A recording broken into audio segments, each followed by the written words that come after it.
एक समय की बात है, एक सुंदर और हरा भरा फलों का बगीचा था जहाँ विभिन्न प्रकार के फल खुशी खुशी रहते थे।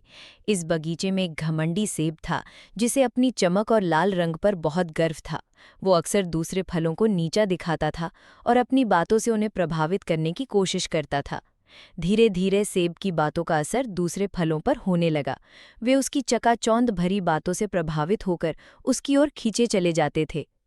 इस बीच बगीचे के एक कोने में एक आम, एक अंगूर और एक केला थे जो अकेले और उदास दिख रहे थे। अंगूर उदास था और आम से अपनी भावनाएं साझा कर रहा था। आम अपनी कोमलता के साथ अंगूर को दिलासा दे रहा था। केला अपनी शांतिपूर्ण प्रकृति के साथ उन्हें ज्ञान और प्रोत्साहन के शब्द दे रहा था, दोस्ती और एकजुटता के महत्व पर जोर दे रहा था। अचानक बगीचे पर एक तूफान मंडराने लगा। काले बादल छा गए, तेज हवाएं चलने लगीं और भारी बारिश होने लगी। सभी फल डर गए और घबरा गए। जो घमंडी सेब पहले कभी नहीं डरा था, अब वो भी कांप रहा था। तूफान ने बगीचे को काफी नुकसान पहुंचाया।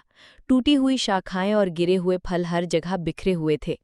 सेब एक टूटी हुई शाखा से खतरनाक तरीके से लटका हुआ था। वो मदद के लिए बेताब था, लेकिन कोई भी उसकी ओर नहीं आ रहा था। उसके घमंड और बुरे व्यवहार के कारण कोई भी फल उसकी मदद करने को तैयार नहीं था। तभी आम, अंगूर और केले ने संकट में पड़े सेब को देखा। बिना किसी हिचकिचाहट के उन्होंने सेब की मदद करने का फैसला किया। आम ने अपनी मजबूत डंडी का उपयोग सेब को सहारा देने के लिए किया। अंगूर ने अपनी लताओं का उपयोग सेब को सुरक्षित करने के लिए किया और केले ने अपनी लंबाई का उपयोग सेब को सुरक्षित रूप से नीचे खींचने के लिए किया। तीनों दोस्त मिलकर सेब को बचाने के लिए काम कर रहे थे। सेब सुरक्षित रूप से जमीन पर आ गया, अभी भी कांप रहा था, उसकी आंखों में आंसू थे। उसने अपने किए पर पछतावा और अपराध बोध दिखाया। आम ने सेब को गले लगा लिया, उसे माफ कर दिया। अंगूर भी सेब को दिलासा दे रहा था, अब वो शरारती नहीं था। केला एकता और दोस्ती के शब्द बोल रहा था, ये समझाते हुए कि कैसे एक दूसरे की मदद करना सबसे महत्वपूर्ण है।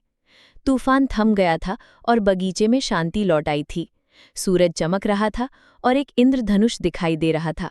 सभी फलों के पात्र अब खुश थे और सकारात्मक रूप से बातचीत कर रहे थे। सेब बदल गया था, अब घमंडी नहीं था और सबके साथ दोस्ताना था। सेब ने आम, अंगूर और केले से माफी मांगी। आम, अंगूर और केले की दोस्ती पहले से कहीं ज्यादा मजबूत थी। बगीचे के सभी फल खुशी खुशी रहते थे, एक दूसरे की मदद करते थे और एक दूसरे का सम्मान करते थे। ये दृश्य एकता और सच्ची दोस्ती के महत्व पर जोर देता था।